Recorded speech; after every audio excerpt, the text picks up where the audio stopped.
Ya, Shalom, selamat malam. Shalom, selamat malam buat kita semua ya. Malam hari ini saya senang sekali kita boleh sama-sama lagi bertemu di dalam PA online. Yang dimana biarlah sama-sama kita boleh kembali dikuatkan, kembali lagi boleh mengalami setiap firman Tuhan yang boleh kita dengar pada malam hari ini. Sembari kita boleh belajar firman Tuhan, kita juga boleh semakin lagi ditumbuhkan imannya. Dan saya rindu sekali Bapak Ibu Saudara sekalian dan rekan-rekan semua, ketika firman Tuhan ini disampaikan, ketika PA ini berjalan, mungkin ada perkataan firman Tuhan yang coba Anda bisa dengarkan, sehingga ketika firman Tuhan itu Anda dengar, mungkin nanti dalam komunikasi kita, dalam tanya jawab, ataupun dalam pembacaan firman Tuhan, nanti kalimat itu mungkin bisa menguatkan setiap iman saudara saat ini. Oke, sebelum itu mari kita bersatu di dalam doa. Saya minta contoh Ronoli boleh pimpin di dalam doa. ya, mari kita satu dalam doa. Ya Allah, Bapa kami yang bertahan di dalam kerajaan surga, segala pujian, hormat, serta kemuliaan kami akan kedapan-Mu di malam hari ini. Kami bersyukur oleh karena kemurahan Tuhanlah kami boleh bersama bertemu melalui Zoom online ini. Terima kasih kesehatan, kekuatan sepanjang minggu yang Tuhan beri bagi kami. Kami boleh bertemu kembali dengan kasih Kristus melihat saudara-saudara kami yang juga menyaksikan pertemuan Tuhan luar biasa. Sebelum kami bicara lagi menggali kebenaran firman Tuhan yang akan menumbuhkan iman kami memohon pertolongan Tuhan, memampu kami memahami setiap kebenaran firman Tuhan. Hati dan pikiran kami boleh dikuasai oleh kuasa yang daripada Yesus. Terima kasih kami juga berdoa untuk Cuan Indra yang menyampaikan materi Tuhan pakai dengan luar biasa. Terima kasih Tuhan, kami akan malam ini di dalam Tuhan Yesus dan berucap syukur. Amin. Amin.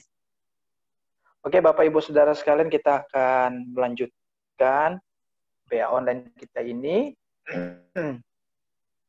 yang akan sama-sama kita coba renungkan di dalam Roma pasal 1. Roma pasal 1 ayat 18 sampai ayat 23. Roma 18 ayat 2 Roma pasal 1, Roma pasal 1 ayat 18 sampai 23. Saya minta kesediaan rekan-rekan mungkin yang bersedia membaca nanti ayat 18 sampai nanti ayat 23, boleh hidupin mic ya supaya kita ada ketersalingan gitu ya.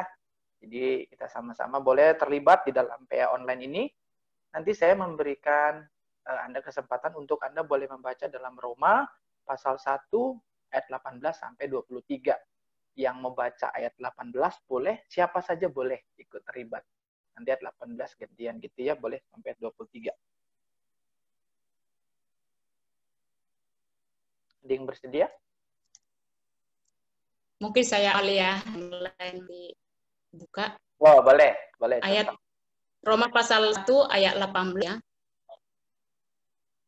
Sebab murah Allah nyata dari surga atas segala kefasikan dan kelaliman manusia yang menindas kebenaran dan kelaliman.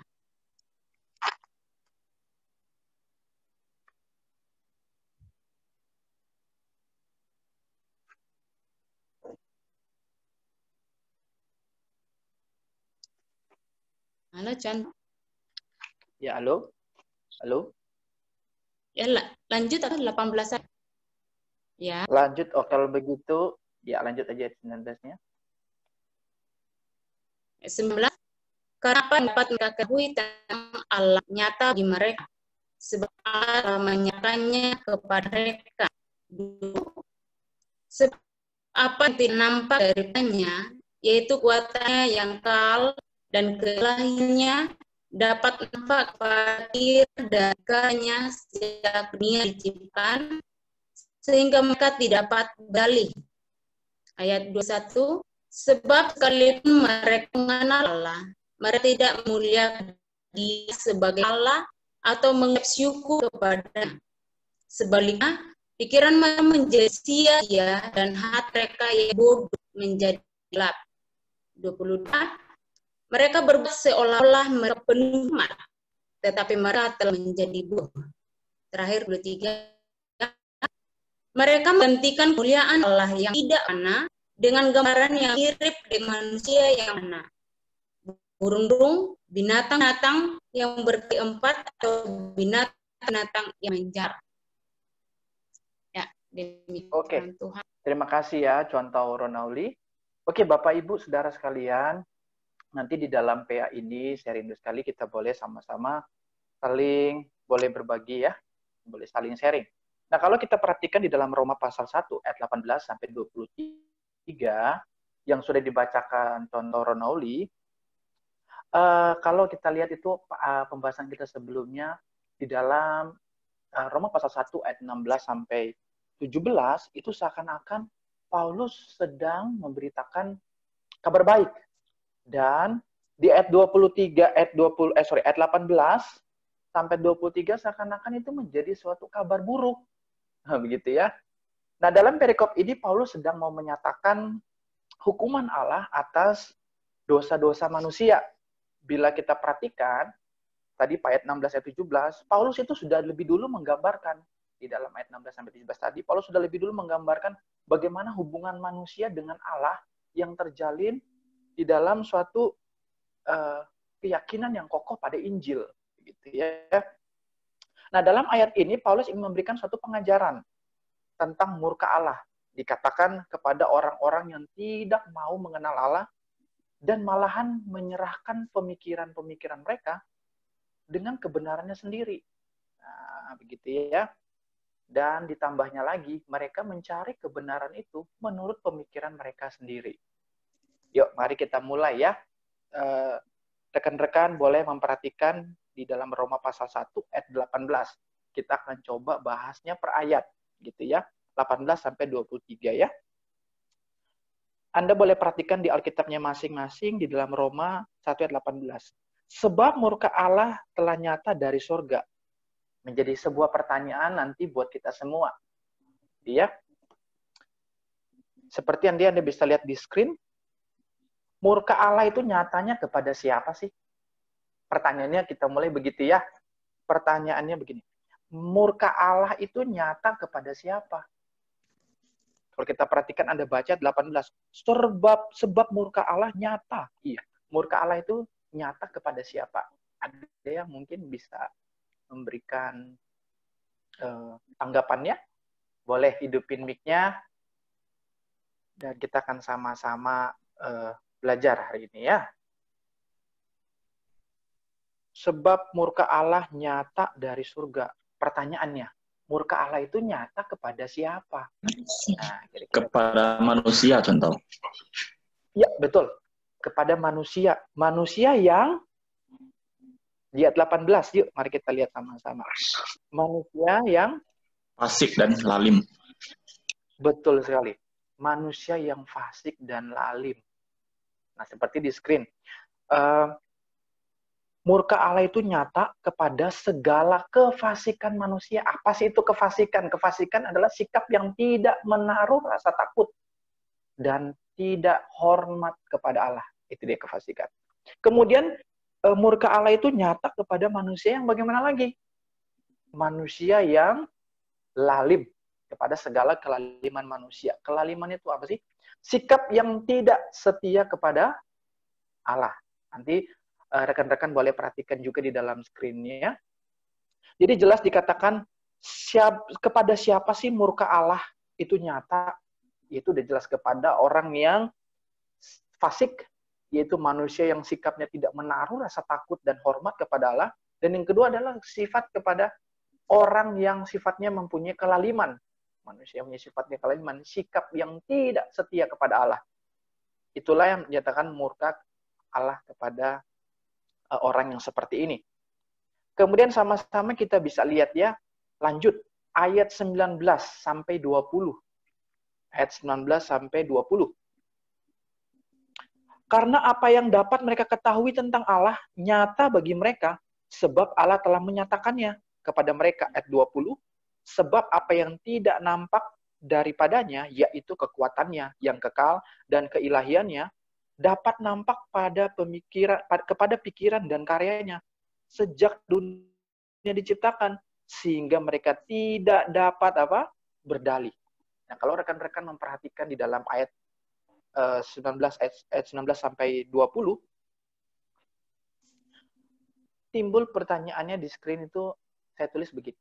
Mengapa Allah murka kepada manusia? Tadi poin kita yang pertama di ayat 18 mengatakan murka Allah itu nyatanya kepada siapa sih? Udah jelas, kepada orang yang fasik dan kepada orang yang lalim. Kemudian dilanjutkan ayat 19 sampai ayat 20. Mengapa Allah bisa murka kepada manusia? Ayo, mari yuk kita sama-sama lihat ayat 19 sampai 20.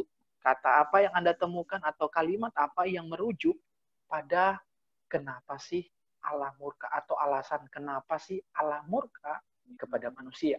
Yuk, silakan. Bagi rekan-rekan yang ingin memberikan tanggapan untuk ayat 19 dan ayat 20.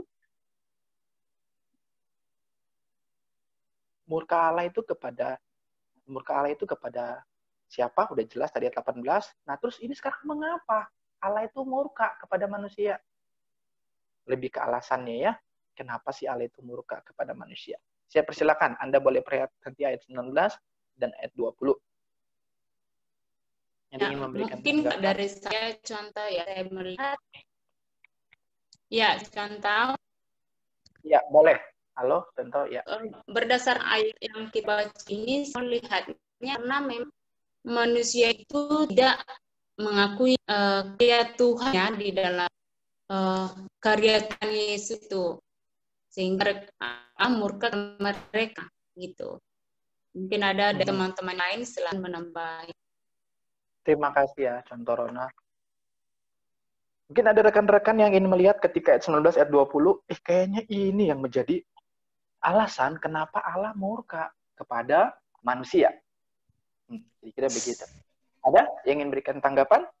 Karena manusia itu sudah dianggap bebal ya, karena manusia itu harusnya sudah tahu segala keinginan Allah, dari pikiran dan karyanya Allah itu sudah harusnya menyatakan bahwasanya Allah tidak berkenan kepada hal-hal yang fasik dan lalim itu, tapi manusia tetap melanggarnya dan melakukannya gitu loh. Contoh mungkin itu aja. Terima kasih jawabannya, sudah sangat melengkapi. Terima kasih. Ya, jadi kenapa sih murka Allah itu, alasannya kenapa murka Allah datang kepada manusia? Sekali lagi mungkin kita bisa garis bawahi, oh berarti Allah ini orangnya emosian. Oh bukan. Bukan gitu ya. Atau Allah itu kehilangan kesabaran. Akhirnya dia murka kepada manusia. Ya, tadi seperti yang sudah dijelaskan oleh rekan kita, bagaimana sebenarnya ketika apa yang menjadi alasan Allah murka adalah Allah itu sebenarnya sudah menyatakan gitu ya, kalau kita lihat di ayat 19. Ayat 19, karena apa yang dapat mereka ketahui tentang Allah nyata bagi mereka. Perhatikan kalimat ini, sebab Allah telah menyatakannya. Jadi Allah sudah menyatakan lewat kekuatannya. Anda perhatikan di screen nanti. Allah sudah menyatakan kekuatannya. Allah juga sudah menyatakan keilahiannya. Sudah dinyatakan. Sejak dunia dijadikan. Bagaimana karyanya bisa kita lihat. Baik karyanya dalam penciptaan dunia ini. Karyanya dalam merancang manusia. Bahkan karyanya di dalam penebusan.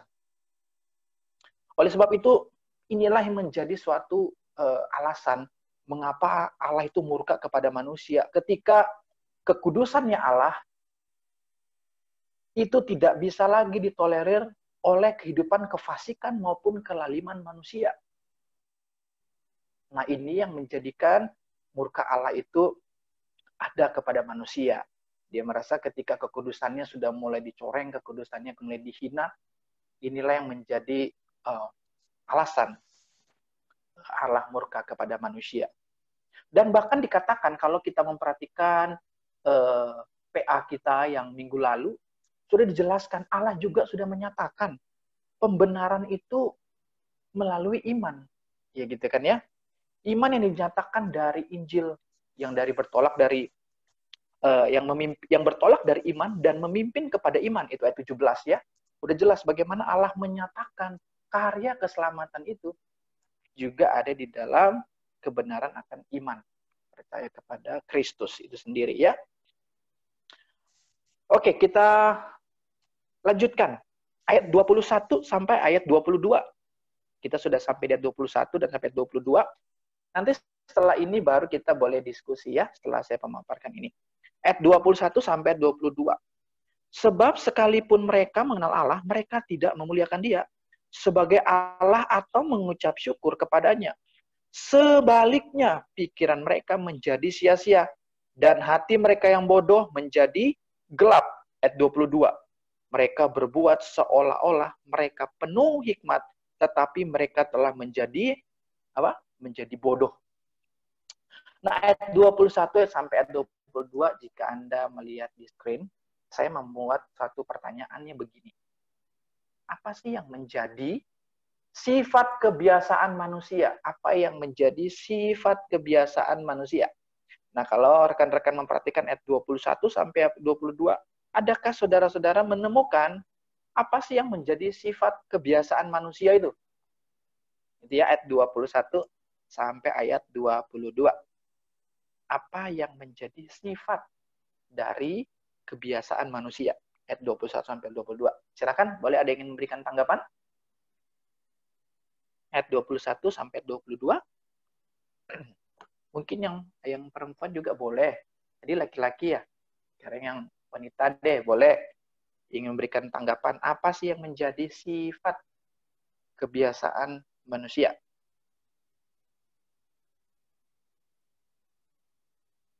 Ada? Yaudah, Ya, menunggu dari lain, saya tambah dari saya ya. Sifat kebiasaan manusia itu adalah suka mengeluh ya. Jadi susah sekali saya juga kadang susah di hal-hal yang enak yang saya alami susah untuk mengucap syukur. Karena di ayat 21 itu ada seperti mereka tidak memuliakan Dia sebagai Allah atau mengucap syukur kepadanya. Gampang bilang tapi dalam hati itu rasanya susah gitu Bang. Tapi meskipun memang ada bagusnya kita baca firman Tuhan dan sangat bermanfaat mengingat kita untuk selalu mengucap syukur. Itulah dalam lalu proses. Tapi memang kebiasaan manusia mengeluh, tidak memuliakan Allah dan susah untuk mengucap syukur di dalam segala hal. Itu contoh menurut saya. Oke, terima kasih. Jadi menurut contoh Rona itu apa yang menjadi sifat kebiasaan manusia ketika dilihat dalam ayat 21, ayat 22, manusia itu sulit banget sih mengucap syukur kepada Allah, begitu ya? Iya. Yuk, mari rekan-rekan. Sebagai manusia kadang melihatnya negatif identik itu. Jadi sulit untuk mengambil sisi positif dari apa yang alami, apa yang kita lihat gitu. Contoh. Iya. Oke, silakan ada rekan-rekan yang mau menambahkan nanti ingin memperlengkapi apa sih yang menjadi sifat kebiasaan manusia ketika kita memperhatikan ayat 21 sampai 22. Gitu ya. Ada? Tahu, mungkin ayat 22 ya. Okay. Mereka seolah-olah mereka penuh hikmat. Ini manusia ini merasa mereka sendiri hebat, penuh hikmat. Jadi perlu itu Tuhan lagi gitu ya. Iya, betul. Apapun permasalahannya, dia pasti sebagai manusia dia pasti cari apa yang manusia lakukan dulu, bukan mencari Tuhannya dulu begitu ya. Itu pendapat saya. Makasih. Terima kasih, Ce. Iya, jadi kadang-kadang kita itu berpikir dulu, nanti kalau sudah mentok-mentok baru Tuhan, tolong saya. Saya sudah nggak tahu maunya kayak gimana. Itu pasrah berarti ya, bukan hidup yang berserah. Gitu ya. Terima kasih, Ce. Oke, saya tunggu satu kesempatan lagi, boleh. Apa sih yang menjadi sifat kebiasaan manusia ketika Anda memperhatikan ayat 21, ayat 22? Atau ada satu kata yang mengganggu, kayaknya ini deh menjadi sifatnya manusia deh. Sifat kebiasaan manusia sepertinya ini deh. Oke, boleh, silakan. Satu lagi.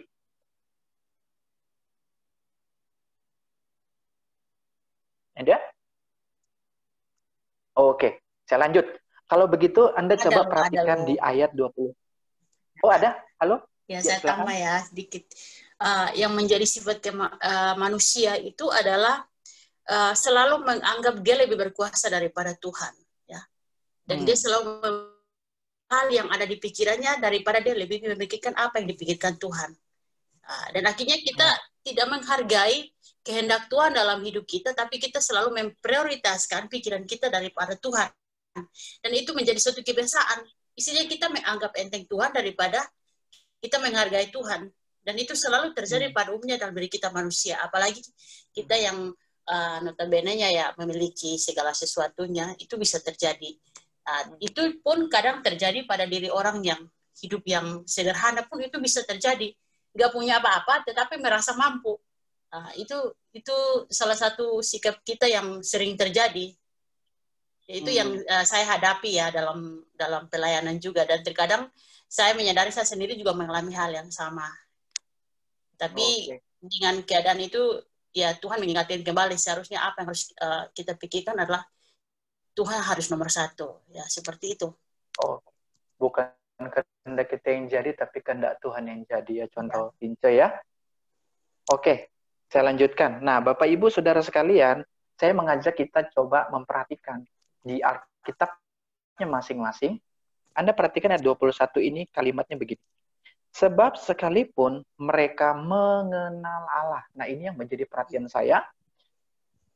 Kata mengenal Allah ini bukan seperti yang kalau kita kayak, oh kamu tahu seseorang ini? Iya, saya tahu.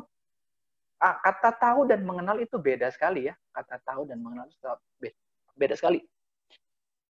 Jadi saya penasaran sekali mau lihat dari penggunaan kata ini di dalam bahasa aslinya. Begitu ya. Di dalam bahasa Yunani, ketika di teks ini muncul ayat 21, kata mengenal Allah yang dimasukkan di sini, itu kata penggunaannya itu ada 5 kata penggunaan. Untuk kata mengenal saja ada 5 kata penggunaan di situ. Yang pertama itu know, sekedar mengetahui, sekedar tahu hanya informasi. Kemudian known, isi di dalam pengetahuan itu yang kedua tadi known. Kemudian yang ketiga well known, itu artinya dia mengetahui dengan baik, gitu, atau mengetahui dengan jelas. Yang keempat able to be known, dapat diketahui. Nah, kemudian yang kelima not able to be known, tidak dapat diketahui atau sifatnya rahasia. Nah, jadi saya coba lihat kata mengenal Allah ini dalam ayat 21, dia pakai kata yang mana? Pakai kata know atau known, atau well known, atau able to be known, atau not able to be known. Ternyata dia memakai katanya yang know. Mengetahui. Nah, kalau kata know ini berarti kata kerja. Kalau dia known, itu berarti sudah merujuk kepada kata sifat. Nah, jadi ketika coba kita baca 21. Sebab sekalipun mereka mengenal Allah, nah jadi yang dimaksudkan kata ini, sebab sekalipun mereka mengetahui Allah hanya sekedar informasi. Loh, ayat ini dari mana? Coba lihat ayat yang 20. Ternyata ayat 21 ini ada sangkut pautnya dengan ayat 20. Jadi begini dia. Sebab sekalipun mereka mengenal Allah, mereka tahu tentang keilahiannya.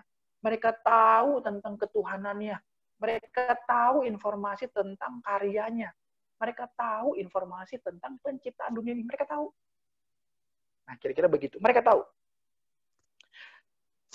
Sebab sekalipun mereka mengenal Allah, mereka tidak memuliakan Dia sebagai Allah atau mengucap syukur kepadanya. Jadi, apa sih yang menjadi sifat kebiasaan manusia? Yang pertama, kalau kita lihat 21, hanya sebatas tahu tentang Allah. Hanya sebatas mengetahui informasi bagaimana karya dia dulu menolong saya. Waktu saya sakit, dia sembuhkan. Kita sekedar mengetahui informasi. Oh, saya tahu dia mati untuk semua manusia. Bahkan dia mati menebus dosa saya. Saya tahu bagaimana penderitaan dia. Saya tahu setiap mujizat dia. Saya tahu benar kasih dia. Tetapi yang menjadi suatu perenungan ketika kita mengenal dia hanya sebatas tahu karyanya, tapi kita tidak mengalami dia di dalam kehidupan kekristenan kita. Nah, ini yang mungkin menjadi garis merah. Kemudian apa yang menjadi sifat kebiasaan manusia? Sulit bersyukur. Ya, tadi ayat 21, tadi ayat 22 juga sudah dijelaskan. Yang pertama hanya cuma batas tahu informasi tapi tidak mengalami dia. Hanya tahu kasihnya dia tapi tidak mengalami kasihnya. Yang kedua, sulit sekali itu manusia itu apa? Bersyukur. Nah, kita perhatikan di screen ya. Kemudian sulit sekali memuliakan Tuhan.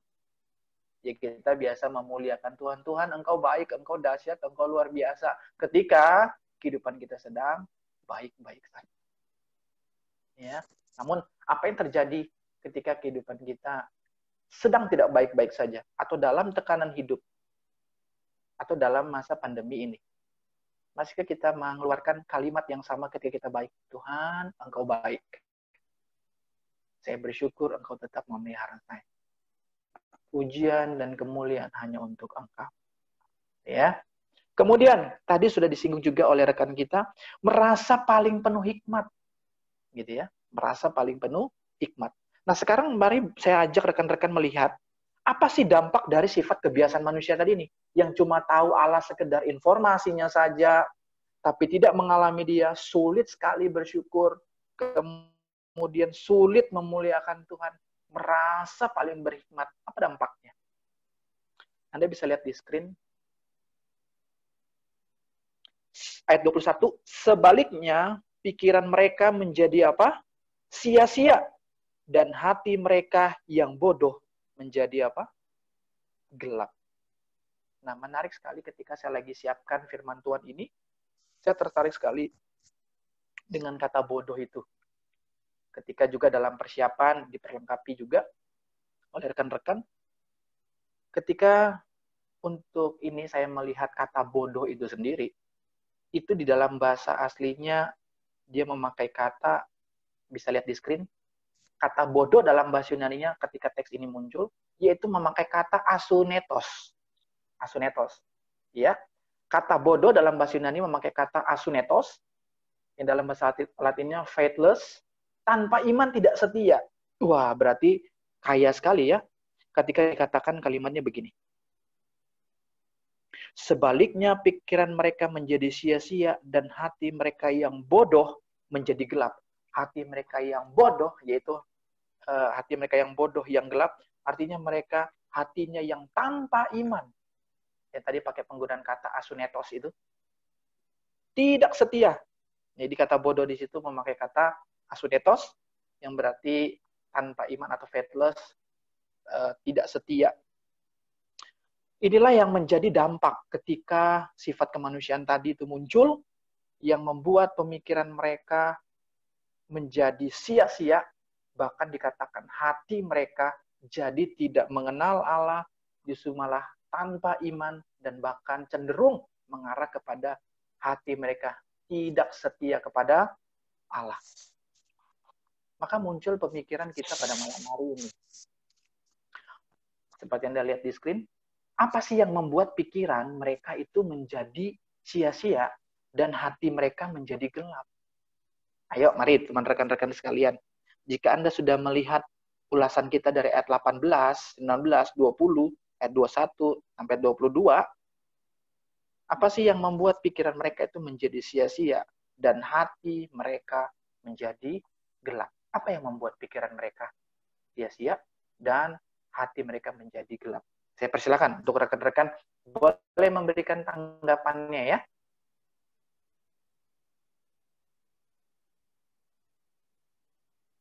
Ada? Apa yang membuat pikiran mereka menjadi sia-sia? Hati mereka menjadi gelap. Ada?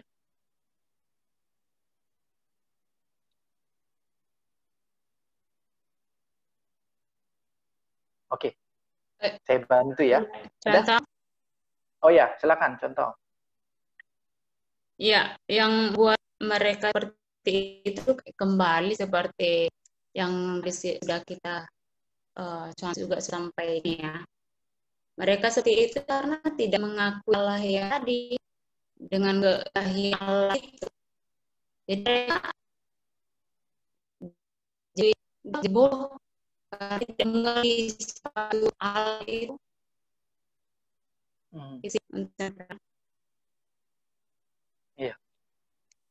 Oke, terima kasih Tante Rona. Mungkin ada tanggapan dari rekan-rekan yang lain. Apa sih yang membuat pikiran mereka jadi sia-sia dan hati mereka itu menjadi gelap? Ada yang ingin memberikan tanggapan? Atau ada yang sudah mungkin menulisnya di kolom chat? Ada? Karena mereka tidak mengalami Tuhan. Oke, terima kasih. Terima kasih jawabannya. Mereka tidak mengalami Tuhan. Sehingga ini menjadikan pikiran mereka menjadi sia-sia dan hati mereka menjadi gelap. Terima kasih. Mungkin ada tanggapan rekan-rekan yang lain? Apa yang membuat pikiran mereka menjadi sia-sia dan hati mereka menjadi gelap?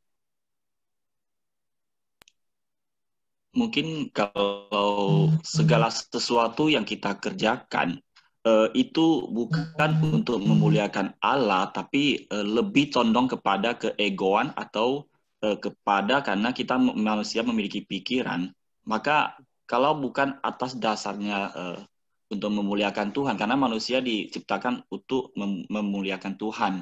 Jadi kalau kita buat seolah-olah untuk kita, bukan untuk Tuhan. Nah, segala pikiran kita itu yang diberikan oleh Tuhan itu, walaupun kita pakai, itu menjadi sia-sia dan hati kita gelap. Karena bukan Tuhan yang ditonjolkan di situ, tapi keakuan. Gitu. Mungkin itu contoh. Oke, terima kasih. Terima kasih. Berarti karena keakuannya kita, sehingga itu menjadikan kadang-kadang pikiran kita itu menjadi sia-sia, bahkan cenderung hati kita itu menjadi gelap dan bodoh ya. Oke, terima kasih. Ada lagi satu rekan lagi boleh menambahkan? Apa sih yang membuat pikiran mereka itu menjadi sia-sia dan hati mereka menjadi gelap? Ataupun boleh membagikan pengalamannya atau sharingnya? Ya. Karena kebodohan manusia lah yang menjadikan pikiran mereka jadi sia-sia dan hati mereka jadi gelap. Karena mereka pikir mereka penuh hikmat. Jadi apa yang mereka pikirkan itu bukan kebenaran, tapi malah memimpin mereka ke kesesatan. Jadi kebodohan mereka lah yang membuat mereka jadi sia-sia pikirannya dan hati mereka jadi gelap. Iya, betul. Karena kebodohan mereka sendiri. Oke, terima kasih kok. Ini mungkin bisa dibacakan contoh Rona, ada di chat di kolom. Mungkin ada yang sedang memberikan tanggapan tapi tidak membuka suara, mungkin boleh dibacakan. Ya, ada sih tanggapan tapi nggak ada namanya, masih dari Redmi. Nanti bisa diganti namanya ya. Jawabannya dibuat karena tidak hormat, takut dan setia pada Tuhan. Itu. Terus ada juga jawabannya sifat kebiasaan manusia yang poin keempat yang tadi katanya mungkin tentang kebiasaan manusia itu sih yang sulit bersyukur, tidak memuliakan Tuhan dan marah penuh hikmat yang itu. Oke. Sekarang saya mengajak rekan-rekan semua memperhatikan ayat 23. Ya, kita sama-sama memperhatikan ayat 23. Di screen juga sudah saya tulis. Ayat 23. Mereka menggantikan kemuliaan Allah yang tidak fana dengan gambaran yang mirip dengan manusia yang fana, burung-burung, binatang-binatang yang berkaki 4, atau binatang-binatang yang menjalar. Nah, rekan-rekan sekalian, yang menjadi pertanyaan kita sebelumnya ketika kita melihat tentang apa yang membuat pikiran mereka menjadi sia-sia dan hati mereka menjadi gelap, yaitu jawabannya ada di ayat 23. Hati mereka menjadi bodoh dan menjadi gelap ketika mereka menggantikan apa? Kemuliaan Allah. Nah, ketika saya coba baca firman Tuhan ini, kalau rekan-rekan memperhatikan, ini bisa loh, ayat ini dibaca dari ayat 23 itu ke atas. Ayat 23, mulainya dari ayat 23. Ayat 23, ayat 22, ayat 21, ayat 20, ayat 19, ayat 18. Nah, maka yang menjadi klimaksnya itu di ayat 18. Yaitu ketika mereka ayat 23, mereka menggantikan kemuliaan Allah, maka murka Allah surga. Jadi kalau kita lihat, kita itu, kami sebagai penyaji juga kadang-kadang mau melihat tulisannya Paulus ini, harus berhati-hati. Karena tulisannya Paulus ini sangat kaya ya dengan gaya penulisannya dia, dengan bahasa yang dia pakai. Nah, jadi coba hati-hati melihat teks ini. Jadi ketika saya coba merenungkan, rupanya ada suatu keunikan dari teks ini. Teks ini dibaca dari ayat 23 ke atas itu juga bisa gitu ya. Nah, yang menjadi pemikiran mereka jadi sia-sia dan hati mereka menjadi gelap ketika apa? Mereka menggantikan kemuliaan Allah. Ya, mereka menggantikan kemuliaan Allah dengan yang fana. Nah, kalau rekan-rekan memperhatikan di situ kan ada yang dikatakan ayat 23. Mereka menggantikan kemuliaan Allah yang tidak fana dengan gambaran yang mirip dengan manusia yang fana. Ini mitologi Yunani banget kan? Bagaimana menggantikan manusia fana, itu mitologi Yunani. Kemudian burung-burung itu mitologi Romawi. Kemudian kalau binatang berkaki 4 itu mitologi Mesir. Bahkan ketika dikatakan yang mengganti dengan binatang-binatang yang menjalar, itu mitologi Asyur. Jadi lengkap ya, ada mitologi Yunani, Romawi, Mesir, Asyur. Wah, itu masuk. Semua mitologi itu, penyembahan itu digantikan. Untuk menggantikan apa? Kemuliaannya Allah. Nah, yang ketika saya persiapkan firman Tuhan ini, mungkin kita semua bisa perhatikan di screen, ada kata menggantikan kemuliaan Allah. Nah, kemuliaan Allah. Apa sih itu kemuliaan Allah? Begitu kan? Apa sih itu kemuliaan Allah? Nah, ketika saya coba melihat di dalam teksnya ini, kemuliaan Allah itu biasa digunakan katanya itu kafot. Kafot. Ya, katanya kafot. Artinya kafot itu hadirat Tuhan yang memiliki nilai. Kemuliaan Tuhan berarti hadirat Tuhan yang memiliki nilai, hadirat Tuhan yang memiliki bobot. Begitu ya. Jadi dikatakan kemuliaan Allah itu adalah hadiratnya Tuhan, kafot. Hadirnya Tuhan. Itu seperti kisah di dalam 1 Raja-Raja 8 ayat 10 sampai 11, itu ketika pentabisan Bait Salomo, kemudian dikatakan kemuliaan Tuhan turun, bahkan tidak ada satu imam pun itu bisa berdiri. Gitu ya. Satu imam pun tidak ada yang bisa berdiri. Bagaimana kehadirat Tuhan itu nyata. Jadi dikatakan kemuliaan Allah itu digambarkan tentang hadiratnya Tuhan yang memiliki nilai atau memiliki bobot. Oke. Yang menjadi refleksi kita buat malam hari ini. Ketika kita sudah membaca ayat 18 sampai 23, nanti rekan-rekan boleh sharing dan boleh berbagi kisahnya. Kalau hari ini, rekan-rekan sekalian,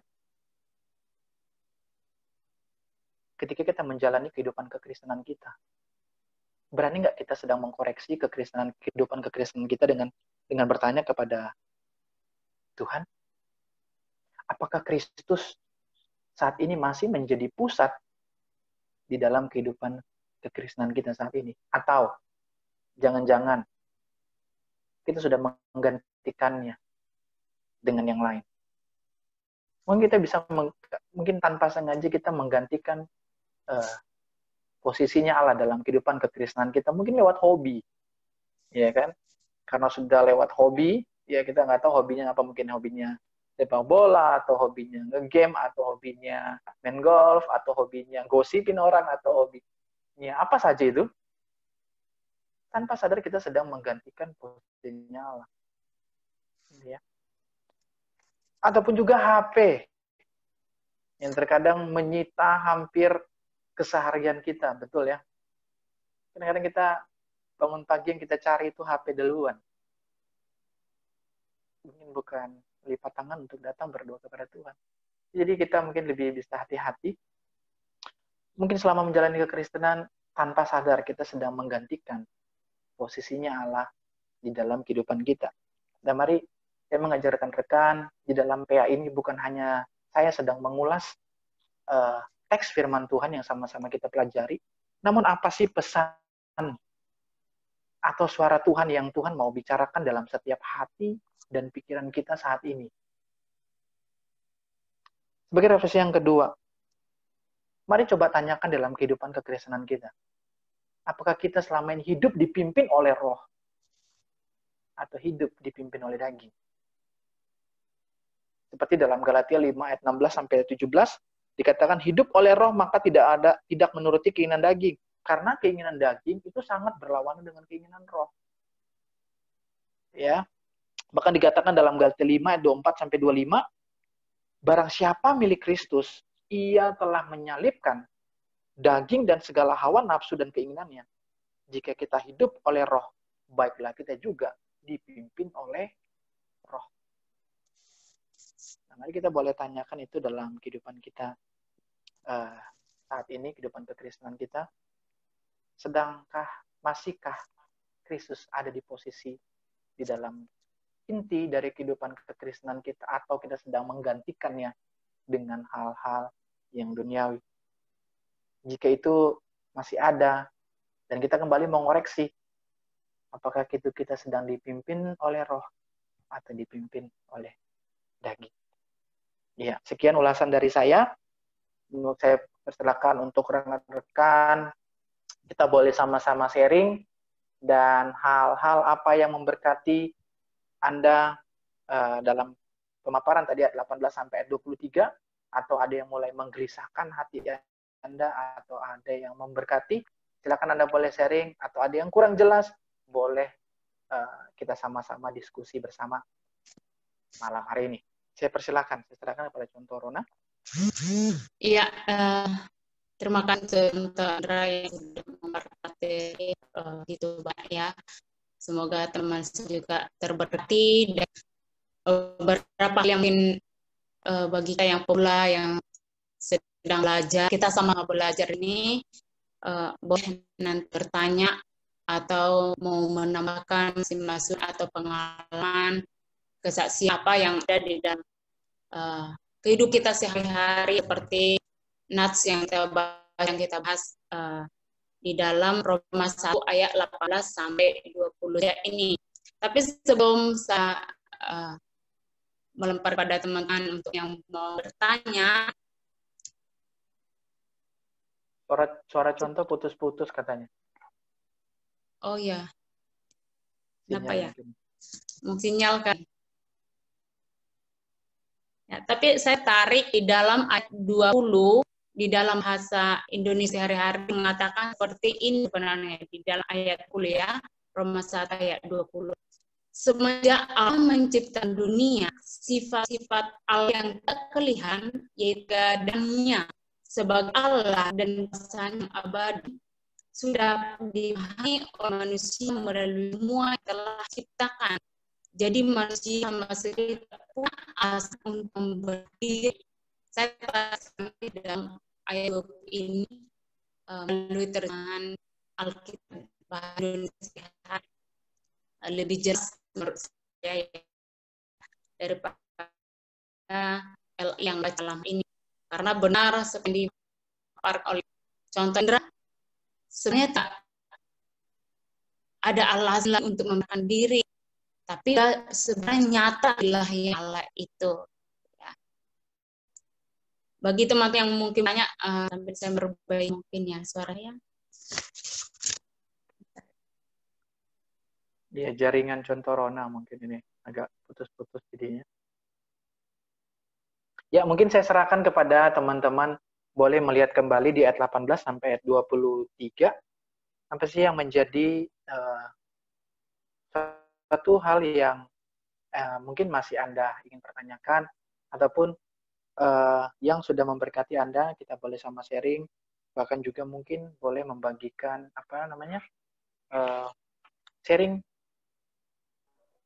sharingnya di dalam teks kita pada malam hari ini. Mungkin Anda sudah pernah mengalami bagaimana kehidupan seorang Kristen, boleh sama-sama kita sharingkan ya. Saya persilakan. Ya, contoh dari saya sedikit. Ya, Bosu. Ya, permisi moderator. Iya, Bosu silakan. Bosu Bonsu. Iya. Makasih ya, salam buat kita semua. Saya ingin men-sharingkan dalam pengalaman hidup ya. Pengalaman hidup orang lain maksud saya yang kita temukan, khususnya di dalam ayat 23. Di mana kadang-kadang manusia itu, dalam hal ini kita katakan orang Kristen saja ya, terlalu gampang menggantikan kemuliaan yang Tuhan kemuliaan Tuhan itu dengan hal-hal yang lain. Kalau tadi Chandra sudah katakan bagaimana pada saat itu orang-orang di Roma mereka dengan mudah menggantikan kemuliaan Tuhan itu dengan gambaran-gambar binatang-binatang ya yang disembah.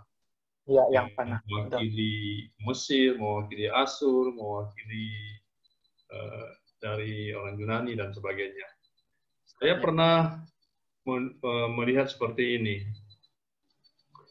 Saya pernah khotbahkan itu ya di Gloria. Satu orang di tokonya, di depan pintu, itu dia taruh bawang putih, kemudian dia taruh kipas, dan juga ada benda dibungkus dengan kain merah segitiga. Nah, seperti itu. Kemudian dia duduk sebagai kasir, di belakangnya di atas ya, di atas kepalanya itu ditaruh salib. Nah, seperti itu. Kemudian saya bertanya kepada dia, saya katakan, oh ini apa artinya ini? Karena saya melihat salib waktu saya ingin keluar, saya melihat yang bawang pintunya itu yang saya sebutkan tadi, benda-benda tadi. Saya ingin tahu sebetulnya bagaimana pikirannya. Saya bertanya kepada dia, saya katakan, kamu orang Kristen? Nah, iya, saya orang Kristen, katanya. Loh, di depan pintu itu, di ambang pintu masuk itu ada benda-benda itu. Loh, kok ada begitu? Saya ngomong sama dia, saya tanya. Dia bercerita, dulu saya pernah mundurlah dalam usahanya, pernah bangkrut, itu ada 3-4 tahun nggak bisa bangkit usahanya. Dia katakan, saya sudah berdoa, saya sudah berikan persembahan kepada Tuhan, tapi nggak bangkit-bangkit itu usahanya. Satu kali teman saya datang, dia tanya, loh kamu sampai sekarang sudah 3-4 tahun ini nggak bisa maju-maju, kalau mau maju oke. Nah, saya bisa bantu dengan seperti itu. Maka diperkenalkanlah dengan seseorang yang hongsui gitu ya. Dia bisa lihat seperti itu. Jadi ditawarkan, ya nggak apa-apa, kamu pakai ini, kamu maju, nah kamu juga jalankan agamamu sebagai orang Kristen. Dia tertarik, dia ambil. Dan menurut dia setelah dia gunakan itu, ya dalam 1 tahun ini usahanya pertama maju. Yang menjadi pertanyaan saya kepada dia, apa artinya dari yang sedang dilakukan itu dipraktekkan gitu ya. Dia bertanya dengan gamblang, dia menjelaskan dengan gamblang kepada saya. Dikatakan, kalau yang di pintu itu untuk panggil orang datang. Pemanis gitu ya. Untuk panggil orang datang, belanja di tempat saya. Dan setelah saya dapat uangnya, uang ini saya serahkan untuk dijaga oleh Tuhan Yesus, katanya seperti itu. Nah, seolah-olah itu sebuah pembenaran ya, sebuah pembenaran. Saya tidak katakan saya seorang pendeta, dia tidak tahu juga saya siapa, tapi saya sempat dialog dengan dia. Saya katakan saya juga orang Kristen. Nah, kalau bisa, ya satu sajalah, sungguh-sungguh percaya kepada Tuhan Yesus, Tuhan akan memberikan lebih daripada yang sekarang, seperti itu. Yang mau saya katakan, sering orang-orang Kristen terjebak dalam hal-hal yang seperti itu, pemahaman-pemahaman yang seperti itu, bukan? Jadi saya pikir melalui PA kita pada hari ini, kita mau betul-betul memahami, ya Tuhan Yesus yang kita sembah, Tuhan yang mulia, Tuhan yang menciptakan kita, yang menciptakan alam semesta, apapun yang terjadi, tetap Tuhan harus dimuliakan, seperti itu. Itu tambahan contoh, makasih. Oke, terima kasih, Bosu. Ya, seperti rekan-rekan juga boleh memperhatikan nanti ketika selesai PA ini, boleh nanti baca juga di 1 Samuel 4 ayat 1 itu ya. 1 Samuel 4 ayat 1. Mungkin ada yang sudah pernah baca atau ceritanya seperti ini. Saya spoiler nih. 1 Samuel 4 ayat 1. Itu ceritanya itu bangsa Israel itu lagi perang sama orang Filistin. Gitu ya, bangsa Israel lagi perang sama orang Filistin. Mereka kalah. Ketika mereka kalah 4.000, hampir pasukan Israel itu terbunuh 4.000. Akhirnya mereka berpikir, kalau begitu kayaknya kita ada yang salah nih. kita harus ambil tabut Allah untuk kita taruh supaya kita itu bisa menang. Anda perhatikan di sini, bangsa Israel saat itu memikirkan bagaimana tabut Allah yang mereka mitoskan ketika tabut Allah itu datang, maka kita akan menang. Seperti Anda nanti perhatikan dalam 1 Samuel 4 ayat 1, bangsa Filistin itu sempat takut loh. Karena mereka udah tahu, wah ini Allahnya Israel ini pasti udah ada nih. Allah Israel yang pernah bawa mereka keluar dari Mesir, bahkan pernah menghukum Mesir, ini udah hadir di tengah-tengah mereka. Perhatiin ya, bangsa Filistin pun memaknai tabut itu bahwa Allah itu ada di situ. Nah, akhirnya secara tidak langsung Allah itu marah sama bangsa Israel. Karena sebenarnya bukan hadiratnya Tuhan yang mereka harapkan, tapi yang mereka harapkan itu tabutnya. Nah, akhirnya mereka mulai menggantikan tentang kemuliaannya Allah dengan benda-benda seperti ini. Akhirnya itulah yang menjadi suatu hukuman. Akhirnya bangsa Israel dihukum Tuhan lewat bangsa Filistin saat itu. Begitu ya. Oke, saya membuka kembali, rekan-rekan boleh mendiskusikan atau juga boleh sama-sama men-sharingkan lewat PA kita hari ini di dalam Roma pasal 1 ayat 18-23. Jika ada yang memberkati, boleh. Jika Anda sudah terberkati, silakan boleh sharingkan pengalaman Anda. Boleh juga. Silakan. Atau yang ingin bertanya juga boleh.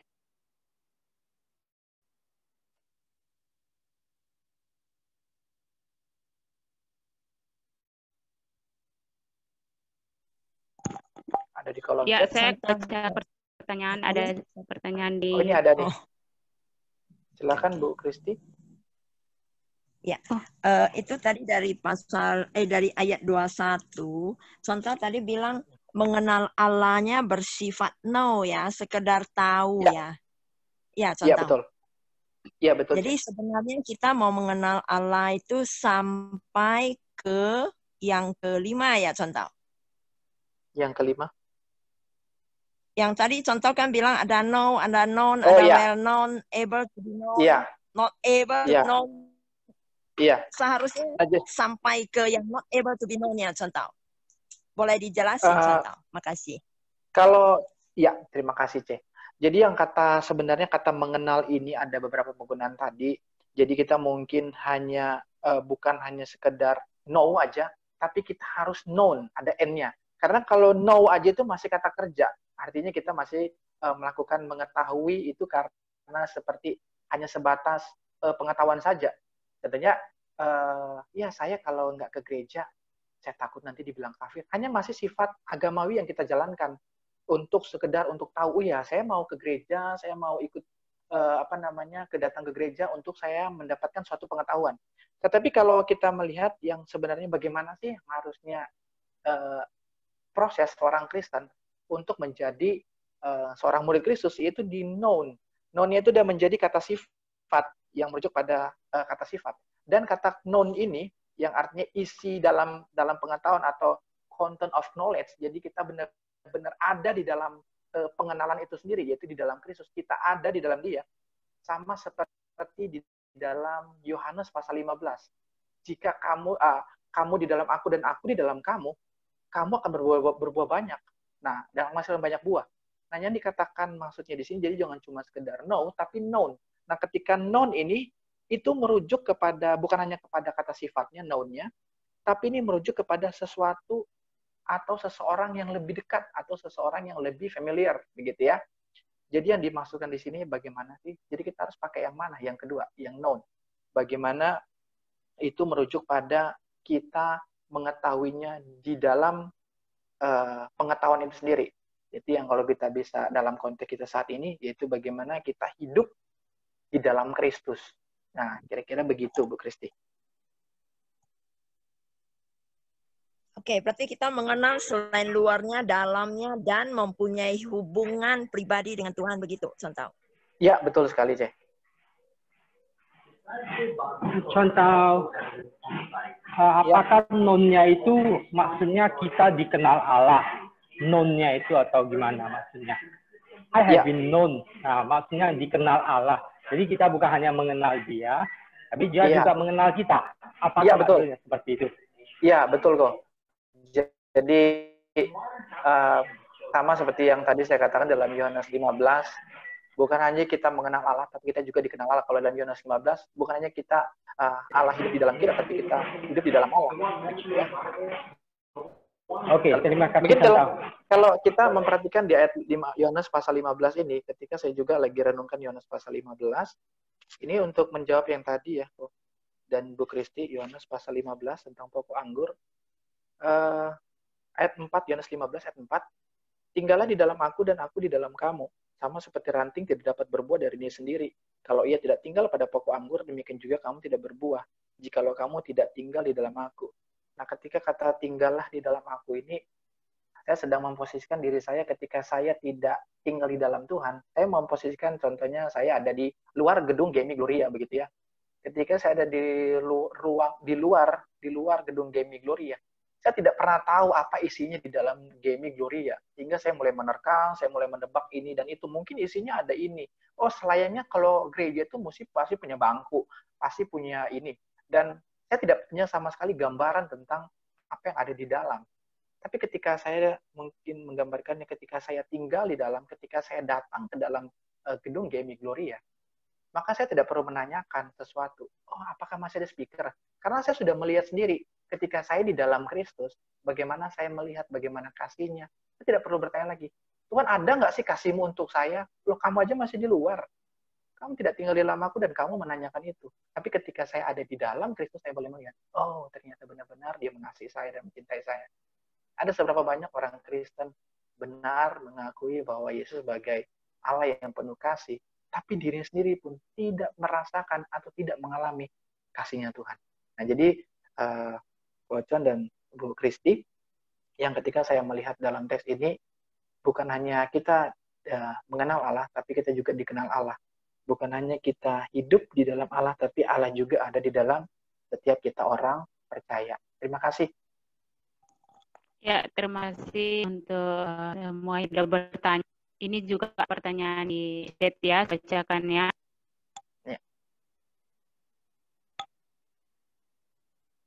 Ya, pertanyaan dari Ko Akaya. Dari ayat-ayat malam ini, apa boleh disimpulkan bahwa Allah itu Allah yang pencemburu, tidak mau diduakan atau nanti dalam pernyataan kasar? Kalau pernyataan halusnya, Allah mau manusia fungsi sebagaimana mestinya, yakni manusia diciptakan untuk memuliakan Allah. Ya, bagaimana cara pertanyaan bahwa itulah Allah yang pencemburu, bagaimana? Iya, seperti tadi kalau saya ada sempat simpulkan, sebenarnya bukan Allah juga hilang kesabaran ketika dia murka begitu ya. Posisinya ketika digantikan, bahkan Alkitab juga menulis Allah itu Allah yang cemburu ya. Tapi ketika Allah itu sebenarnya dia tidak mau ditolerir. Bagaimana kekudusannya Allah itu tidak mau disandingkan dengan keberdosaan manusia. Itu yang bakalan terus mau ditepis. Itu yang bakalan terus mau ditekankan di dalam Roma pasal 1 ayat 23 tadi. Bagaimana dia itu tidak mau digantikan. Bagaimana kemuliaan Allah sering sekali kita gantikan dengan tadi keinginan ataupun hobi ataupun yang lain. Jadi bisa dikatakan iya, dia tidak mau diduakan gitu ya kan. Dia tidak mau digantikan dengan berarti kan merusak atau saya pakai bahasa atau mengotori kekudusannya Allah. Yang notabene-nya dia adalah Allah yang kudus, dia tidak mungkin disandingkan atau dibandingkan atau ya udah deh biar sama saja posisinya dengan yang namanya hal yang fana. Jadi oleh sebab itu kalau mau dikatakan ya dia tidak mau didoakan dari segi tidak mau disandingkan dengan kefanaan dunia begitu. Kira-kira begitu kok Akai. Ya, ya demikian saya sebenarnya di situ juga Pak Akai bilang juga ya Tuhan ciptaan manusia itu untuk fungsi itu untuk memuji dan memuliakan Dia supaya kembali yang menciptakan manusia dan kembali kepada perintahnya seperti itu. Iya. Oke, kita lanjut. Dan juga yang bertanya ini Evan Sanjaya ya. Katanya seperti ini. Kata hikmat itu sunetos dan kata bodoh diterjemahkan oleh LAI dari kata Yunani asunetos. Apakah kata bodoh tadi itu bisa bisakah disamakan dengan tak berhikmat? Karena saya lihat kata hikmat tingkatannya di atas kata pintar. Jadi bodoh yang dimaksud adalah sangat bodoh. Apakah seperti itu? Bagaimana contoh? Ya, asunetos itu kan kalau dikatakan lebih mengarah ke faithless, itu tanpa iman atau tidak setia. Jadi dalam konteksnya ketika dia ngomong pikiran mereka menjadi sia-sia dan hati mereka bodoh, Paulus sedang menekankan asunetos itu sebagai bodohnya hatinya itu karena tidak memiliki iman Kristus tadi. Nah, kalau kata hikmat itu sendiri kan, kalau dalam bahasa Ibrani itu ada dua ya. Dia hakam dengan hokma. Begitu ya. Kalau hokma itu hikmat pemberian dari Allah. Sementara kalau hakam adalah hikmat yang kita dapat dari dunia. Ya, seperti yang kita dapat mungkin dari pembelajaran atau kuliah atau pembelajaran hidup. Itu ya, kalau didapat. Jadi kalau asunetos ini lebih dikatakan ke faithless, yaitu yang tanpa iman atau tidak setia. Nah, kira-kira gitu, Evan. Ya, bagaimana Pak Esanja bisa atau masih ada yang ditambah ditanyakan lagi?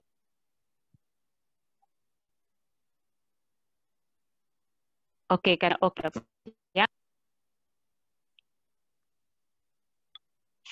Apa teman ada mau bertanya lagi?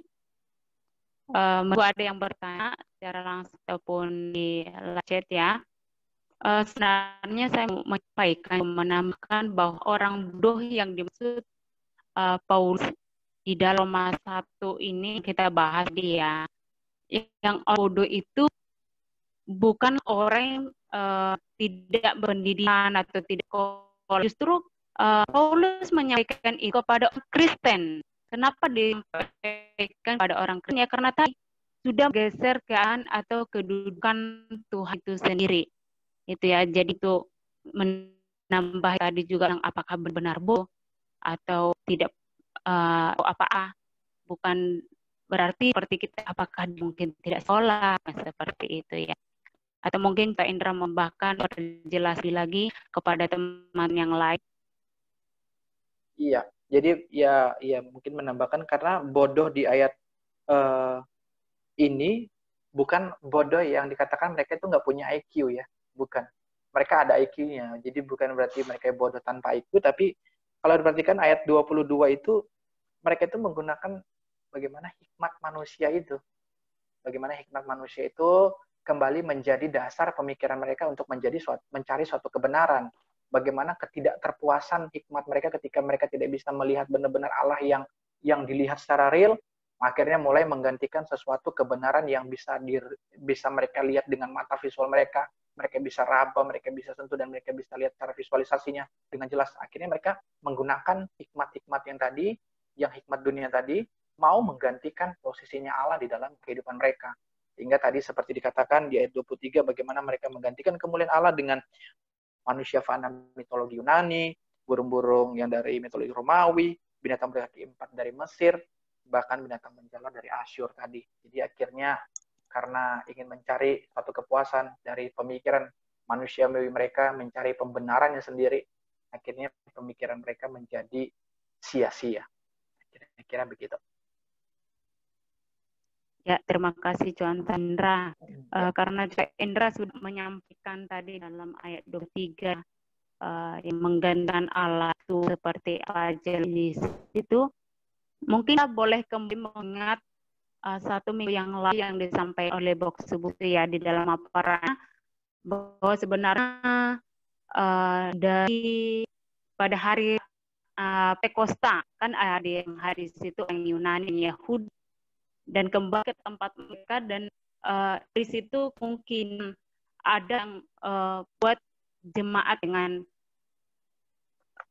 suku mereka sendiri. Dengan paham mereka masing-masing kembali kepada pemahaman mereka. Tadi ada dewa-dewa itu yang keilahian yang muncul yang menggantikan itu. Jadi dari situ kita boleh belajar bersama-sama di dalam ayat 23, kenapa Allah begitu murka, kembali kepada ayat 18 yang disampaikan oleh Tuan Indra tadi, karena posisi Allah yang sudah digantikannya itu. Nah, bagi teman mungkin kembali kita boleh mensenkan mungkin beberapa teman-teman yang seperti Kak Indra mau HP atau hobi atau hal yang lain yang sekali menghentikan visi Allah di dalam hati kita dan pemikiran kita dalam aktivitas sehari. Mungkin kita review berapa 24 jam sehari ya. Berapa jam kita beri untuk Tuhan dan lebihnya kemana kita ke waktu kita. Apakah mungkin kita tanpa sengaja gantikan posisi Allah atau bagaimana? Boleh teman-teman berbagi atau yang dulu sekarang sudah posisinya kan dalam hati, tapi masa lalu kita pernah menjadi penguat bagi teman-teman lainnya. Sekarang persilakan teman-teman. Ada?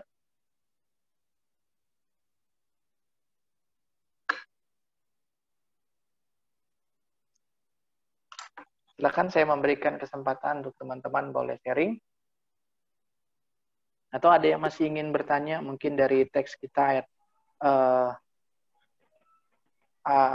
Roma 18 sampai 23. Jadi kita review bagaimana ayat 18 dikatakan murka Allah itu nyata kepada segala kefasikan manusia, murka Allah nyata juga kepada segala kelaliman manusia. Kemudian ayat 19 sampai 20 mengapa Allah murka kepada manusia? Sudah jelas dikatakan Allah sebenarnya sudah menyatakan karyanya, keilahiannya, sudah menyatakan karyanya, bahkan dirinya mulai dari penciptaan manusia, penciptaan dunia ini, bahkan sampai karya penebusan. Bahkan juga dikatakan Allah juga sudah menyatakan bahwa Injil adalah kekuatan Allah yang menyelamatkan manusia. Sehingga kenapa Allah murka kepada manusia? Karena sebenarnya mereka sudah dinyatakan, tapi lebih memilih untuk tidak taat akan itu, sehingga mereka malah memberikan pemikiran-pemikiran mereka kepada hal yang sia-sia dan hati mereka menjadi bodoh dan gelap. Kemudian ayat 21 sampai 22, apa sih yang menjadi sifat dari kebiasaan manusia? Yaitu hanya sebatas tahu informasi, sulit sekali bersyukur, sulit memuliakan Tuhan, dan merasa paling penuh hikmat. Sehingga hal itu membawa dampak kepada pemikiran mereka yang tadi sia-sia, dan hati mereka menjadi bodoh dan gelap. Nah, apa yang membuat pikiran mereka menjadi sia-sia dan hati mereka menjadi gelap? Pada ayat 23, karena mereka sedang menggantikan kemuliaan Allah dengan yang fana. Iya.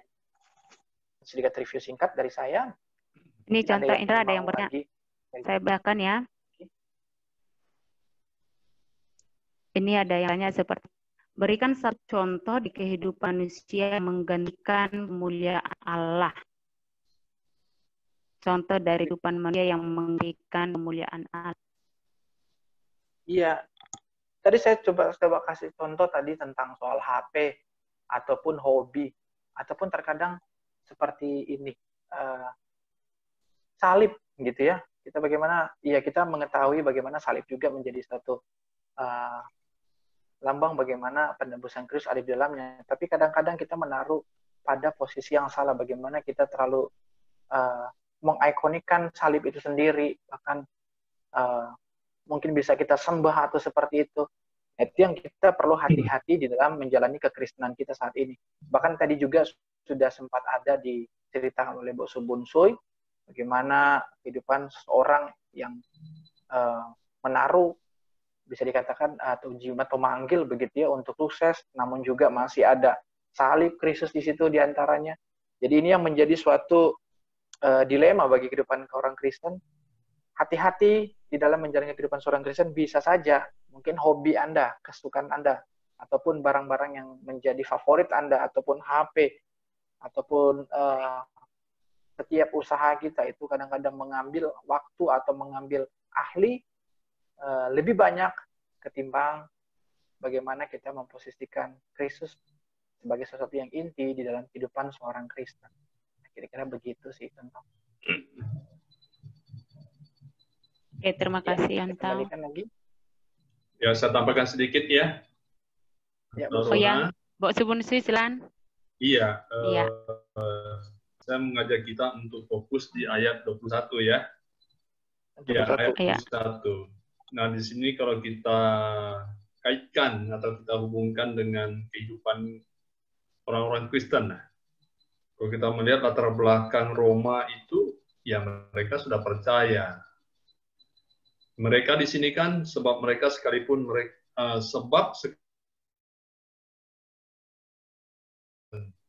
jemaat Roma ya, pengorbanan Tuhan Yesus di atas kayu salib, bagaimana mereka harus hidup sebagai jemaat, sebagai gereja pada saat itu. Tapi kenyataannya Rasul Paulus mendengar bahwa ada persoalan di antara mereka ini. Persoalannya apa? Itu tadi, mereka tidak memuliakan Tuhan itu sebagai Tuhan. Nah, di sini kan, mereka tidak memuliakan Tuhan itu sebagai Tuhan. Nah, seperti itu. Dan juga mereka tidak bisa mengucap syukur kepada Tuhan. Kalau kita melihat bahwa ini pergumulan di sepanjang kehidupan orang percaya. Bagaimana kita bisa memahami persoalan yang dialami oleh jemaat Roma ini juga bisa dialami oleh setiap orang percaya.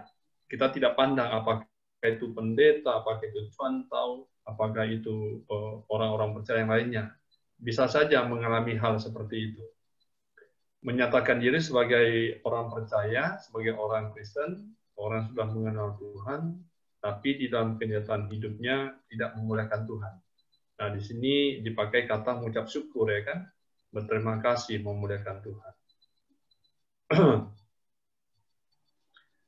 Bagaimana Santa memahami supaya tetap bertahan? Supaya tetap bertahan, ya, artinya kita memiliki kualitas kekristenan. Memiliki kualitas. Jadi dimanapun kita, orang tahu kita orang Kristen dan kita punya nilai yang beda dengan orang lain. Nah, coba Cantau arahkan dulu. Ya. Makasih. Ya, makasih, Bosu. Ya, bagaimana seorang Kristen itu bisa bukan hanya dia menjadi seorang Kristen sebagai seorang yang bisa dikatakan yang ngefans sama Yesus, tapi benar-benar jadi seorang pengikut. Jadi benar-benar melihat Yesus itu bukan hanya sekedar sesuatu pribadi yang sifatnya ketika saya berdoa, saya sakit dan saya sembuh, saya begitu susah kemudian saya ditolong. Tapi bagaimana kita itu benar-benar melihat Yesus itu bukannya sebatas itu. Nah, bagaimana kita mau menjaga kehidupan seorang Kristen kita itu benar-benar mempunyai suatu kualitas. Itu dikatakan tadi ya, ini seorang kualitas. Ya, tadi saya lebih merujuk kepada Yohanes 15 tadi. Bagaimana satu kedekatan, gimana sesuatu kehidupan yang kebergantungan begitu penuhnya kepada Kristus, itu menjadi suatu kunci kehidupan seorang Kristen. Bagaimana ketika dia sadar betul, dia tahu betul ketika hidupnya tadi tidak melekat pada pokok anggur itu. Seperti dikatakan tadi, dia tidak akan berbuah banyak. Bahkan ketika itu dia tidak akan berbuah banyak, bahkan dibuang orang, dicampakkan ke dalam api, lalu dibakar. Jadi menjadikan suatu kehidupan seorang Kristen menjadi suatu kualitas, yaitu berbicara tentang kedekatan dengan Allah. Dan itu menjadi suatu kunci untuk menjaga kualitas kita sebagai seorang percaya, sebagai seorang pengikut, sebagai seorang murid, yaitu melekat pada pokok anggur itu sendiri, yaitu Yesus Kristus. Kira-kira begitu, Bos. Ya, berarti di sini kita diminta ya, ayo semua peserta PA ini menjadi orang Kristen yang berkualitas gitu ya. Kalau kita sudah berkualitas, tingkatkan lagi kualitasnya. Begitu ya, tahu ya. Oke, terima kasih. Amin. Dengan kuncinya melekat kepada Allah. Terima kasih. Ada lagi yang ingin sharingkan atau ingin bertanya? Mungkin ada di kolom chat. Di kolom belum masih mungkin karena sih saya rasa ya pengalaman hari-hari dan posisi Allah gimana atau enggak khas yang sudah tergantikan atau syukur saya masih tetap posisi Tuhan itu tetap ada teman-teman ini saya di sini ini boleh berbagi sama kita sambil kita rindu mendengar suaranya juga ya. Dari istri saat ayo Ko Edwin bagi kita bagaimana tanggapan Edwin. Maaf ya, suara Cantau Ronauli itu putus-putus. Kalau saya nggak Mungkin ngerti jaringan tunggal saya. kurang bagus gimana? Tapi Iya. saya dengar loh suara Oh, dengar ya? cukup jelas loh. Oke, sorry. Saya di tempat saya nggak jelas. Oke, saya Saya mau juga nggak bersaksi dengar, sedikit ya. Boksu. Tempat Bos saya juga. juga nggak dengar, putus-putus terus. Oke, boleh tadi ke Edwin Petrus mungkin tadi ada mau sharing sedikit. Sorry, contoh Rona bisa diulang nggak pertanyaannya? Tadi nggak jelas di tempat saya. Oh, ya, Ko Edwin, ini dari pembahasan kamal hari ini tentang menggantikan posisi Allah, bagaimana menurut Ko Edwin? Mungkin pengaman atau hal-hal yang bisa lah Ko Edwin tambah dari apa yang kita bacakan, kita bahas dalam hari ini.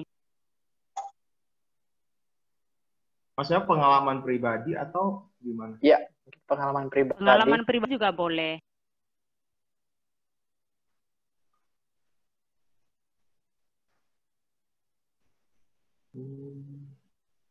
Tentang ayat yang 23 tadi mungkin, atau ayat yang lain yang mungkin boleh di-sharingkan. Tentang sifat-sifat kebiasaan manusia juga boleh. Kalau secara pribadi, saya sih tadi pas contoh Indra ini ya, memberikan apa namanya, pas mengajak kita untuk merenungkan kembali ketika kita sudah mengenal Allah ya, ketika bagaimana dengan hidup kita. Ya, saya sih sempat tadi merenungkan mungkin ya di ayat 21 itu ya, mereka mengenal Allah, tapi mereka tidak memuliakan Dia sebagai Allah atau mengucap syukur kepadanya. Nah, saya sendiri merefleksikan kehidupan pribadi sih, maksudnya sejauh ini ketika sudah mengenal Allah, bagaimana sih bentuk pengenalan saya terhadap Allah. Nah, kalau di ayat 18 tadi kan Allah itu murka kepada orang yang menindas kebenaran dengan kelaliman. Jadi orang-orang yang sudah tahu kebenaran, tapi mereka sengaja dengan mencari cara bagaimana kebenaran itu seakan ditindas mungkin ya, kita bisa katakan kayak ditutupi ya, sengaja ditutupi lah ya, mungkin udah tahu itu benar tapi sengaja ya kita cari alasan, cari cara biar kebenaran itu jadi ya putih jadi hitam ya, seperti itu ya. Kita, maksudnya saya melihat diri saya sendiri sih ya, terkadang sebagai orang Kristen ya tidak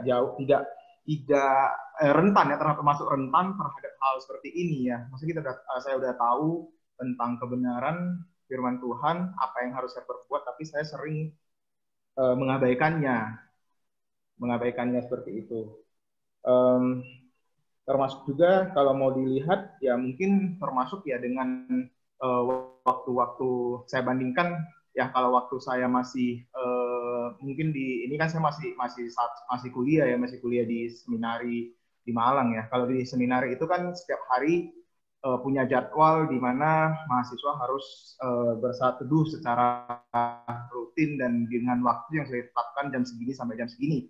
Nah, kalau di saat itu kan pas ada belnya, jadi begitu bel dibunyikan ya segala aktivitas yang tidak berhubungan dengan saat teduh harus dihentikan dan diganti dengan saat teduh. Nah, dengan stay at home di sini, kuliah di rumah ini benar-benar satu momen di mana saya benar-benar harus berjuang dengan hal itu. Di mana kalau di kampus kan di kamar ada teman kamar yang lihat ya, mungkin kadang-kadang juga Bapak Ibu asrama ada keliling dan juga mungkin ada ya dalam tanda kutip ada polisi lah yang bisa mengamati. Nah, di rumah ini kan nggak ada, apalagi saya juga anak tunggal, tinggal sendiri di kamar, gak ada yang ini ya, saya mau bangun jam berapa, saya mau saat teduh saya baca Alkitab, nggak ada yang tahu, itu benar-benar urusan saya sama Tuhan. Nah, di saat itulah terkadang saya juga sangat bergumul sih dan berjuang untuk bisa dengan rutin di jam yang saya buat komitmen sendiri, jam berapa saya bisa baca Alkitab. Tapi terkadang juga ya, saya tahu baca Alkitab adalah sesuatu yang harusnya menjadi sebuah kebiasaan di mana kita rindu mencari Tuhan ya, bersekutu dengan Tuhan. Tapi ketika kebenaran itu saya tahu, terkadang juga saya mencari-cari alasan. Oh iya, saya ini dulu lah, saya mandi dulu. Nah, habis mandi nanti saya lupa baca Alkitab seperti itu. Ya, jadi ya saya melihat banyak ya, terkadang saya sih banyak cara ya melihat ya, kadang-kadang hal yang saya tahu ini harus dilakukan, tapi saya mencari-cari cara. Oh, enggak lah, nanti aja dengan cara gini ya. Saya nggak tahu sih, mungkin saudara-saudara yang lain bagaimana, tapi buat saya sendiri ya ini sebenarnya satu tantangan ya buat kita sebagai orang Kristen, bagaimana kita bisa tetap menyatakan kebenaran apa yang pengenalan kita akan Allah itu benar-benar dinyatakan dengan sebenar-benarnya, tapi bukan dengan kita menutup kebenaran itu dengan hal-hal yang lain, baik dengan alasan kita maupun bahkan dengan ketidakbenaran. Rasa itu sih. Makasih. Oke, terima kasih. Ya, terima kasih Queen sudah berbagi sama kita semua. Mungkin masih ada satu karena lagi waktunya masih 9 menit lagi. Ada yang mau bagi untuk kesaksian Bapak Ibu saudara kehidupan sehari-hari atau masa lalu? Kami silakan berbagi sama kita saling mengkati sangan yang lain.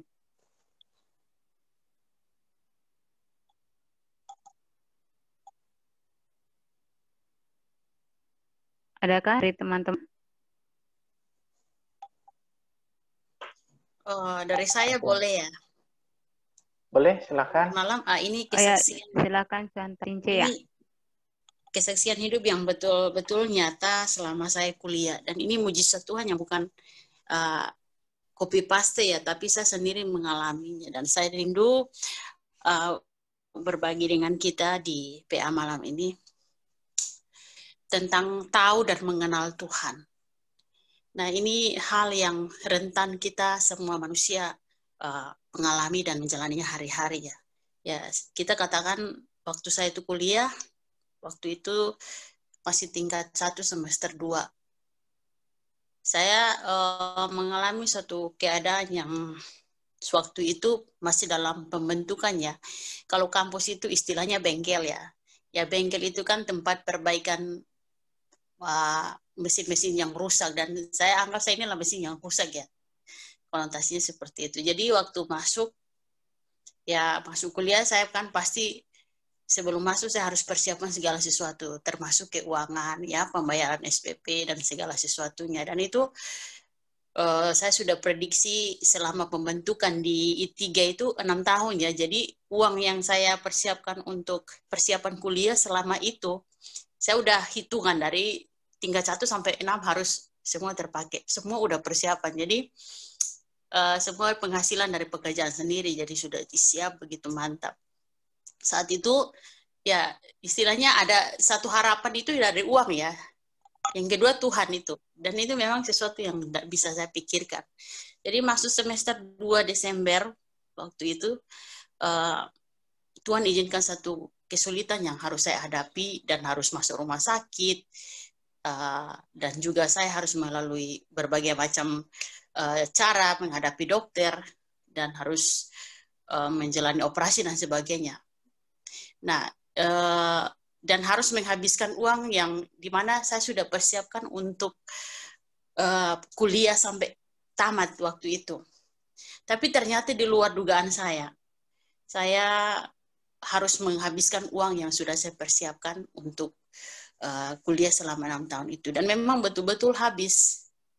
Tapi Tuhan ajari saya untuk melihat kondisi saya saat itu, bahwa sebenarnya setelah saya dalam masa pemulihannya, setelah masuk rumah sakit dan selesai, saya merenungkan satu keadaan bahwa apa yang saya persiapkan untuk menjadi kekuatan dalam kuliah itu sebenarnya itu nggak ada gunanya. Dan semua berakhir dengan sia-sia, dan saya harus kosong jalan, dan harus kemana sponsor ya waktu itu. Saya nggak bisa minta uang kuliah untuk orang tua, karena saya sendiri nggak mau membebani orang tua waktu itu. Jadi saya mau berusaha sendiri. Jadi dalam kondisi itu saya sering ke Bapak Rohani, dan mereka bilang berlutut berdoa. Dan saya ikuti aja seperti itu, dan masuk tahun ke semester 2, bukan semester 3 dan 4 sampai tingkat 3, ya pertolongan Tuhan itu datang tak terduga ya. Jadi yang saya bisa nampung uang waktu itu nggak ada, tapi ada. Nggak tahu dari mana uangnya datang. Ada yang kasih, dan saya bisa bayar uang kuliah sampai waktu itu semester 6. Masuklah praktik 1 tahun dengan jalan uang 500.000 waktu itu ke Jakarta ya praktiknya. Jadi waktu praktik di Jakarta dengan uang 500.000 itu, saya tanpa uang hanya 500.000, uang jalan habis. Disitulah ada berkat Tuhan muncul saat kami pelayanan. Tuhan kasih yang terbaik segala macam. Jadi setelah masuk 1 tahun sudah mulai selesai praktik, berkat Tuhan yang ada dalam tangan saya ya udah belasan ya, saya udah prediksi untuk bayar uang kuliah. Ternyata uang saya harus hilang di Jakarta waktu itu. Dan saya harus pulang ke kampus dengan uang 4 juta. Itu sesuatu yang sangat terpukul. Dan saya gimana ya? Ada rasa kecewa, ada penyesalan, ada Tuhan kenapa kemarin saya itu udah nampung uang begitu banyak untuk biaya kuliah selama 6 tahun, harus ludes karena sakit penyakit. Sekarang saya habis praktik di Jakarta, saya harus kehilangan uang. Ya seperti itu. Ya banyak copet di Jakarta waktu itu, saya pun nggak tahu gimana sampai bisa terjadi. Jadi waktu pulang kampus, saya berdoa 2 minggu di ruang doa. Terus berdoa, saya nggak minta siapapun, saya hanya berpengaruh sama Tuhan. Karena saya nggak mau bilang sama orang tua, takut sedih dengan keadaan saya. Jadi dalam 2 hari setelah pulang kampus dari praktik, ada telepon dari seseorang, minta nomor rekening saya. Dan saya langsung sedih ya, karena dalam kondisi yang sulit, seseorang menanyakan hal itu, saya, Tuhan, apa jawaban doa ini? Kah dari Tuhan atau siapa? Ternyata apa yang terjadi, orang yang bisa dukung, setiap bulan harus 5 juta sampai saya wisuda, sampai saya harus ke Gloria pun mereka bisa tanggung. Dan itu disitulah saya mengambil satu kesimpulan bahwa selama ini saya mengandalkan kekuatan saya melalui uang. Tapi Tuhan, saya hanya tahu Tuhan sebatas uang yang ada. Tapi setelah saya harus kehilangan yang saya andalkan, Tuhan membuat saya benar-benar mengenal Dia. Mujizat Tuhan nyata dan semua tidak ada yang sia-sia ya. Ketika kita sudah mengalami kesulitan, kita mau taat mengikuti apa yang Tuhan mau.